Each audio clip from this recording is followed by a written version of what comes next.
said, Kwame Boateng's Hotline documentary, Death Row, airs this evening. So here's an excerpt of what is to happen later this evening when we fully air that documentary. So here we go with a bit of Death Row.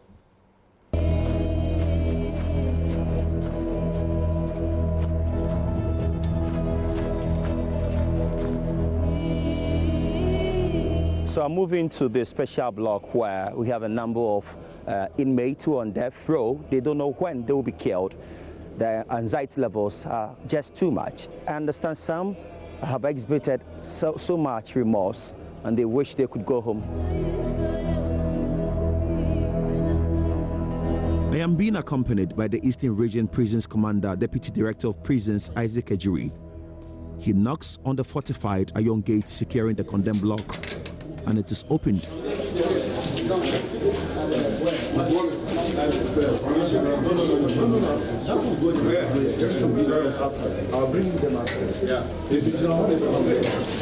Life virtually ends here.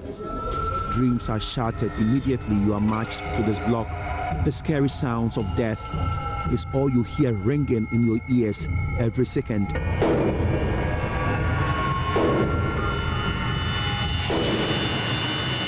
Sadly, a greater percentage of these condemned prisoners are very young. Some are below 30 years. 23-year-old Abdul Halik Hamza is one of the prisoners. He can be killed through hanging anytime.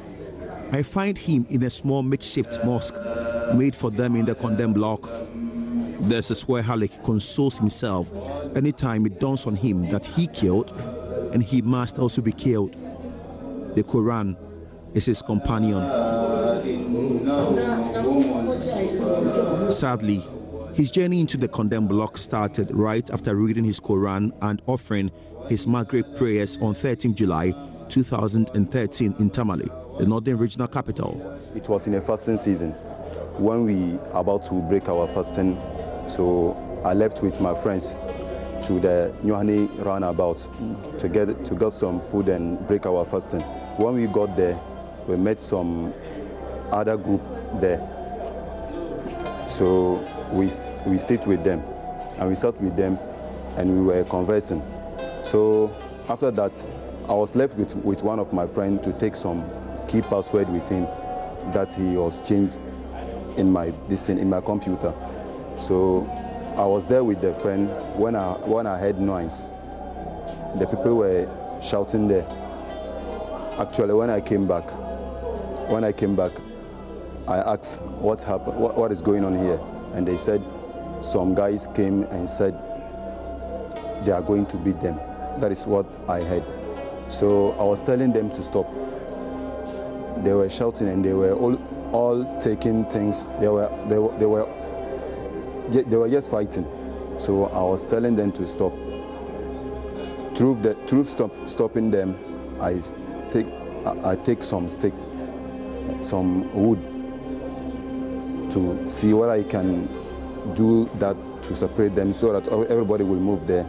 But being in this thing, through this separation, I hit one with the stick and he fell down.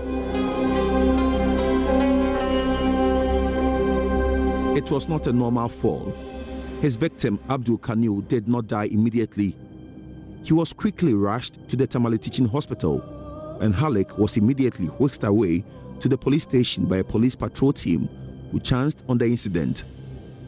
Abdul, unfortunately, did not survive. He died the next day. That morning, one of my friends came to me and said the person is okay. Now he's even talking. Lately, getting to around 10 or 9, when another person also came and told me that the person is normal. And that time,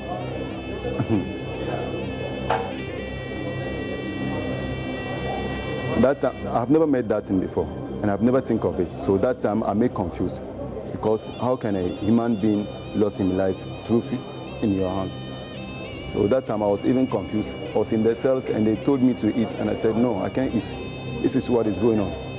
and what is going on, that thing, I've never seen some before, so I can't live with it. And they told me I should be patient. This one, it is not my fault, but God knows why. That's what my friends in the cell told me. Death row, and this is just a little bit of a bigger picture which will be aired later this evening here on JoyNews. Said Kwame Boateng is the producer of this documentary. Good morning to you. You went back to the prisons to tell this one. Yes, because we needed to also highlight what happens at the condemned or the special block. That's how they call that special block, because they are special people. They don't have the chance to come out of their block and mingle, play football, or do any other activities. They are just in there. And where they are was meant for about 23 inmates. Now they are 154. Because since 1993, no president has signed for them to be killed. So we are just adding on to the numbers. So this is in Sorum prison? This is yeah, that's the only place we have a special block. No any other prison in this country. You're taken to the special block because you've murdered someone? Yes. You're killed, and the law says you must also be killed. Except that we haven't killed anybody since 1993. The last time an execution was done was 1993, but the gallows are still intact where they were executed. And I went there, I saw how the place looks like and how it can still be used. And Mamavi, it's terrifying, horrifying when you get there and you hear among the inmates murmuring. When they told me that they were taking me to the gallows, they were shocked. They were shaking. Oh, has he come here to draw the attention of the president to the fact that this is still intact? No matter what they go through, they can't complain. No matter the congestion, no matter what, they can't complain. So is there like a role where you know, should we decide to go ahead and 10 kill? of them. 10. Everything is intact. The weight, you know, they have to tie something to your leg, a weight to your leg, and that is about 3 times the weight of cement. So that's it. We see you. That's it. Yes, I'm climbing there, and you see the ropes are still intact, and that's the reality. So that's how they kill. That's how. Yeah, they hang you. They hang, and you stand on the plank. As soon as they remove the plank, the weight will pull you down, and you die at once. So I'm climbing to where it happens, and there's a dummy human being. So I know that this is also an agenda in a sense. What's the message that you want to send across, Seth? 2 messages. One, especially to the youth. I want them to appreciate the thin line between freedom and death. Those who think, oh, we can mingle with some friends, we can fight, we can do this. Just a little touch can lead you there. And 2, to ask the question, do we still need a death penalty? Knowing that not all of them are criminals. Some, an accident. But if they had patience, they could have stayed out of this. So I want us to also start debating whether we still need the death penalty, the capital punishment. Wow. So is this the first of 2 or 3? It's 3. We've divided into 3. So we are starting today 6:30 p.m. We're going to repeat the first part again at 8:30 p.m. The second part goes tomorrow, 6:30 p.m. and 8:30 p.m. Then the final part exactly a week today. I can't get my head around the ropes that I've just seen, and we have young ones there. The guy we just saw is only 24. There's a girl I met who is 20 years. And she's been there how long? For 1 year.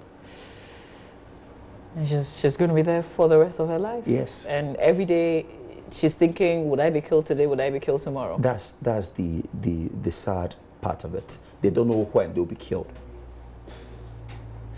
It's 6:30 p.m. today, Seth. A repeat at 8:30 p.m. All right. That's Death Row airing today. We will have conversations on the back of this, but Seth Kwame Boateng is the producer of this. We say congratulations. This is another masterpiece, and we know that we will get great responses from this as well. It will turn out to be a national conversation. That's the whole idea.